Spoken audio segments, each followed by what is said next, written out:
नमस्कार, लोकमंच न्यूज देख रहे हैं आप। मैं हूं आपके साथ सुरभि राजपूत। प्रधानमंत्री नरेंद्र मोदी ने राष्ट्र के नाम संबोधन में तीनों कृषि कानून को वापस लेने का ऐलान किया था। कृषि कानूनों के खिलाफ किसान पिछले नवंबर से ही आंदोलन कर रहे थे। करीब साल भर से चल रहे आंदोलन के आगे सरकार को झुकना पड़ा और तीनों कानूनों को निरस्त भी करना पड़ा। लेकिन क्या पीएम मोदी के ऐलान कर भरने से ही कृषि कानून निरस्त हो जाएंगे या फिर नहीं?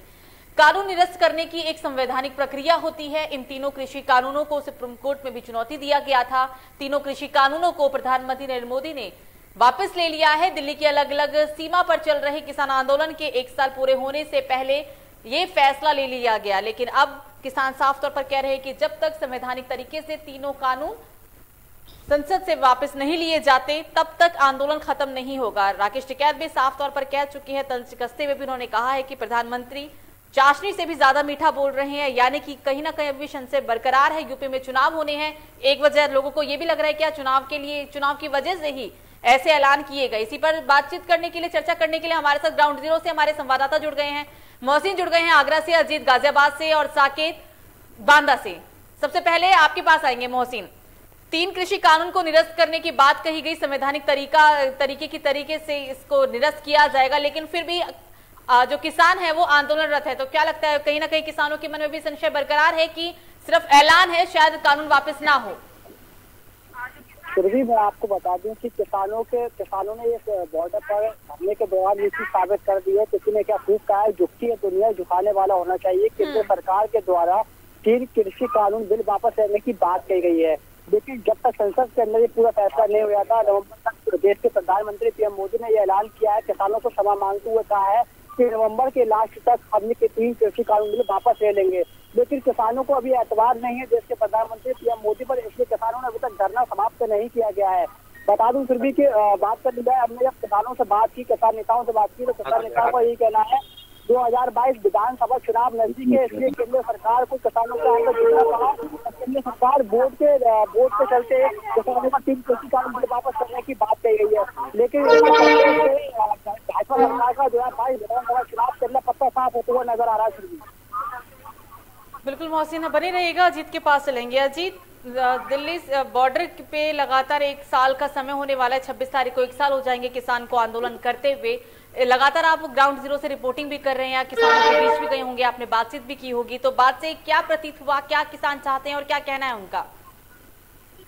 जी देखिए, मैं आपको बता दूं सुरभि की ये 1 साल से संघर्ष का एक इनका परिणाम है, जो किसान संयुक्त मोर्चा ने ये संभाला हुआ था और के साथ ये सफल भी हुए। और आपको बता दूं कि गुरु नानक के जयंती के उपहार दिया गया, मौका दिया गया कि ये 1 साल की मेहनत है। अब बात यह है कि बता दें कि हालांकि नरेंद्र मोदी प्रधानमंत्री की तरफ से ये ऐलान कर दिया गया है कि कृषि बिल को वापस कर दिया जाएगा, पर इनका कहना है, किसानों का कहना है कि लिखित रूप में जब तक हमें किसी भी तरीके का और लिखित रूप में हमें कोई कानून प्रस्ताव जब तक पास नहीं कराया जाएगा, तब तक हम ये समझेंगे कि ये प्रधानमंत्री की जुमलेबाजी थी, ये कहा जा रहा है। आपको बता दूं कि जिस दिन से ऐलान किया गया था कि कृषि कानून वापस कर लिया जाएगा, उसके बाद से गाजीपुर बॉर्डर पर पूरा हलचल देखने को मिल रहा है। हालांकि उस दिन तो जश्न का माहौल था, पटाखे फोड़े गए थे, जलेबी बांटी गई थी, जिससे तो अब तक एक शांत माहौल बना हुआ है। और फिलहाल जो किसान की जो प्रतिक्रिया है उस फैसले पर, वो उनका स्वागत कर रही है कि हाँ, अगर आपने ऐलान किया है तो इसको प्रस्ताव करके जल्दी पास करिए, जिससे हम अपने घर की तरफ रवाना हो और ये आंदोलन का जो अंत है, जो समाप्ति है, वो जल्द से जल्द हो सके। अभी तक इसमें कोई प्रतिक्रिया लिखित रूप में प्रस्ताव नहीं किया गया है। हालांकि बात वगैरह जो है वो चल रही है कि कब तक इस पे चर्चा होगी और कब तक इस पे कानून प्रस्ताव किया जाएगा और पास हो जाएगा। हालांकि इसे विपक्षी पार्टी जो है वो प्रधानमंत्री के फैसले से असंतुष्ट है, क्योंकि किसान की जीत के साथ साथ ये कहा जा रहा है कि ये इस वक्त और अभी 1 साल से पहले अगर 700 किसानों की शहादत हुई है, तो इससे पहले प्रधानमंत्री को क्यों नहीं नजर आया। तो ये एक उत्तर प्रदेश तक चुनावी माहौल भी के नजर से देखा जा रहा है, क्योंकि किसानों का कहना है कि देखिए, हमने तो अपने फैसले से मंजूर था, जिस मांगों को लेकर हम बैठे हुए थे वो मांग हमारी पूरी हुई। हालांकि अभी ऐलान किया गया है, लेकिन कोई नहीं दिया गया है। तो ये विपक्षी पार्टियां जो है तमाम, वो ये उनका कहना है कि इस चुनावी माहौल को देखते हुए ये फैसला लिया गया है, जिसको पूरा जो क्रेडिट है वो बीजेपी को मिले। और आपको साथ साथ ये भी बता दें कि एक संघर्ष था, बड़ा संघर्ष था, बड़ा संग्राम था, तमाम सारे किसान जो संगठन के सारे मिलकर ये लड़ाई का क्रेडिट जो है उनको भी जाता है, क्योंकि उनकी पूरी मेहनत, इस पूरे मेहनत से 1 साल से संघर्ष कर रहे थे, ठंड में, गर्मी में, हर चीज का वहाँ पर किसानों ने जो है वो संघर्ष किया। और आपको मैं ये बता दूं कि चुनाव के चलते ये नापा जा रहा है कि बीजेपी को कहीं ना कहीं भारी नुकसान होने की संभावना थी, इसलिए ये फैसला लिया गया। अभी फिलहाल जो किसान संगठन, तमाम जो किसान संगठन है, उन्होंने ये फैसला किया है कि जब तक अभी प्रस्ताव पास नहीं करा जाएगा या इस विषय में कुछ देखा नहीं जाएगा, तब तक ये जो हमारा आंदोलन है इस प्रकार से बना रहेगा। जो भी हमारे जो संयुक्त मोर्चा की तरफ से जो आदेश, अगले आदेश तक जो उनका आदेश आएगा उससे हम फॉलो करेंगे, और हमारी जो आगे की रणनीति होगी वो लखनऊ से जिस तरीके से, जिस तारीख को हमने जो वादा किया है वो प्रोग्राम होगा, जब तक हमारे पास ये लिखित रूप में प्रस्ताव नहीं आता। जी बिल्कुल, अजीत बने रहिएगा। सीधा चलेंगे अब साकेत के पास। साकेत, प्रधानमंत्री नरेंद्र मोदी ने अपने संबोधन में बड़ी बात कही थी। उन्होंने कहा था कि हम कुछ किसानों को समझा नहीं सके। पहले जब ये आंदोलन चल रहा था तो खालिस्तानी, पाकिस्तानी बहुत से आरोप भी लगाए गए। तो मतलब किसानों को ऐसा लगता है कि शायद सरकार सिर्फ चुनाव के दबाव में ही ये ऐलान किया है और सिर्फ ऐलान बन के ही रह जाए, क्योंकि नेताओं के वादे टूटने के लिए होते हैं। बिल्कुल, आपको बता दूं कि जो प्रधानमंत्री के द्वारा हाल ही में निर्णय लिया गया था वो किसानों के गले में उतर रहा, क्योंकि लगभग 1 साल बीतने को है और किसान आंदोलनरत से संबंधित लेकर, जिसमें लगभग 7 से 800 किसानों की शहादत की हुई है जो शहीद हो गए हैं कृषि से संबंधित लेकर के। हाल ही में विधानसभा चुनाव को लेकर के अब जो भारत के प्रधानमंत्री का निर्देश हुआ है कि किसान बिल से संबंधित इनको वापस लिया जा रहा है, तो किसानों में कहीं न कहीं ऊहापोह स्थिति बनी हुई है कि विधानसभा चुनाव को ध्यान रखते हुए शायद ये फैसला लिया गया हो, क्योंकि जैसे बिल संसद में पास किया गया था उसी तरीके से लेकर के संसद में इसको पूरा बदल करके किसानों के हित में इसको रद्द किया जाए, जिससे किसान संतुष्ट हो सके। हालांकि किसान अभी यही मान रहे हैं कि ये जो है किसी कंफर्म जो बात है कंफर्म नहीं हो सकती है। हो सकता है विधानसभा चुनाव को लेकर के बीजेपी अपना एजेंडा ये दिखा रही हो और अपना लाभ हासिल करने के लिए किसानों को अपने जो है समर्थक जो है समर्थन में उतार रही है। बिल्कुल, आप बने रहेगा साकेत। सीधा चलेंगे अब मोहसिन के पास। मोहसिन, आप ग्राउंड जीरो से रिपोर्टिंग कर रहे हैं, आप बात कर रहे हैं, किसानों से बातचीत की होगी आपने, लोगों से बातचीत की होगी आपने, तो लोगों और किसानों के बीच से प्रतिक्रियाएं निकल कर आई है, वो बताया। देखिए, मैं आपको बता दूं यूपी का चुनाव काफी महत्वपूर्ण चुनाव है। देखिए, जो देश के प्रधानमंत्री पीएम मोदी ने जो अब आकर फैसला लिया, ये फैसला मिलेगा क्योंकि बॉर्डर पर काफी किसानों की जान दी गई। किसानों की जिन किसानों को जान गई विधवा बच्चे अनाज है और काफी लोगों किसानों ने काफी परेशानियों का सामना किया। ठंड नहीं देखी, गर्मी नहीं देखी, उन्होंने काफी परेशानियों का सामना किया। किसानों के अंदर खुशी की लहर भी है कि आखिरकार सरकार को किसानों को कितना पड़ा।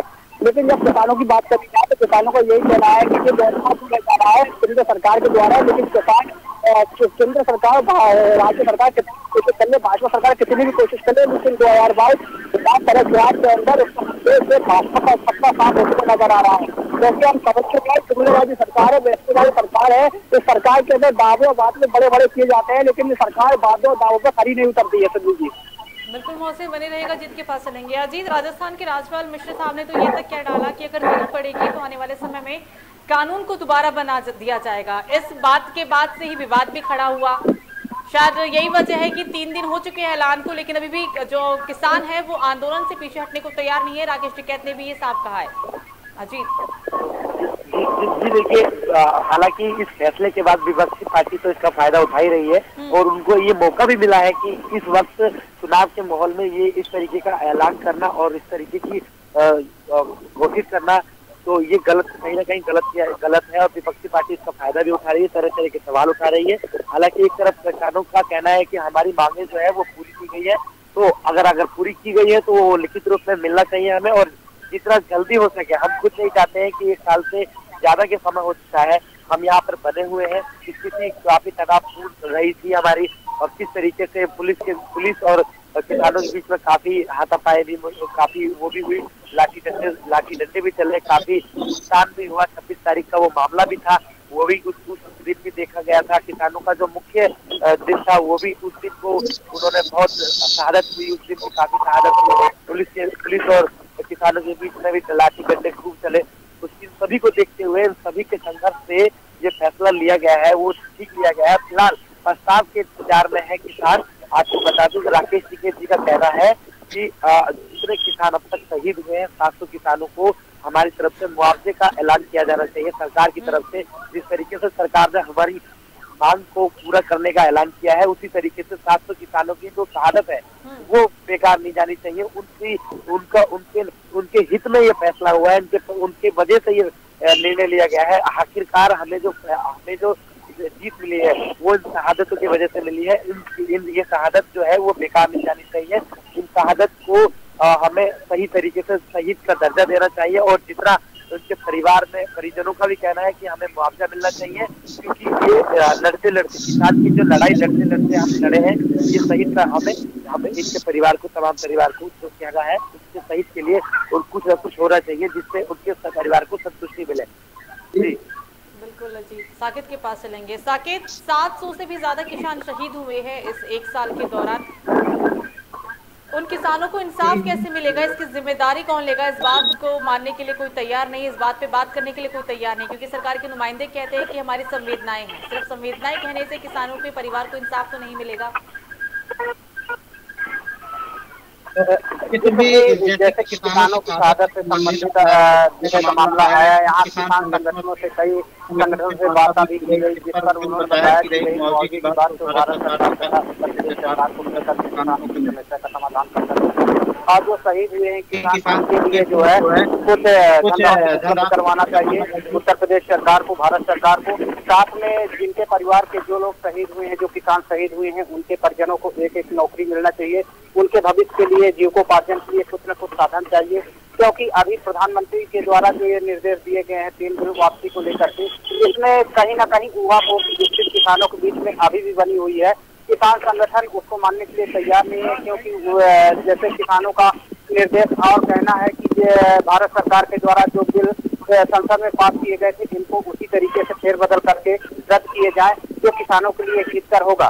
किसान तभी जो है मानेगा जब ये बिल पूर्ण रूप से समाप्त कर दिए जाएंगे। जी बिल्कुल साकिब, मौसीन, अजीत और साकिब जुड़े थे ग्राउंड जीरो से। आप तीनों का ही बातचीत करने के लिए शुक्रिया। तो तीनों कृषि कानूनों को सुप्रीम कोर्ट से चुनौती दी गई थी। तीनों कृषि कानूनों को प्रधानमंत्री नरेंद्र मोदी ने वापस लेने का ऐलान किया।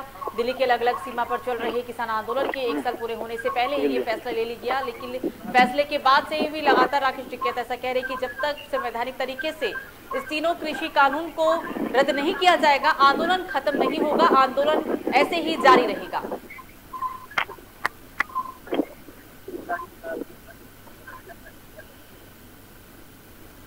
अभी के लिए मुझे दीजिए इजाजत, नमस्कार।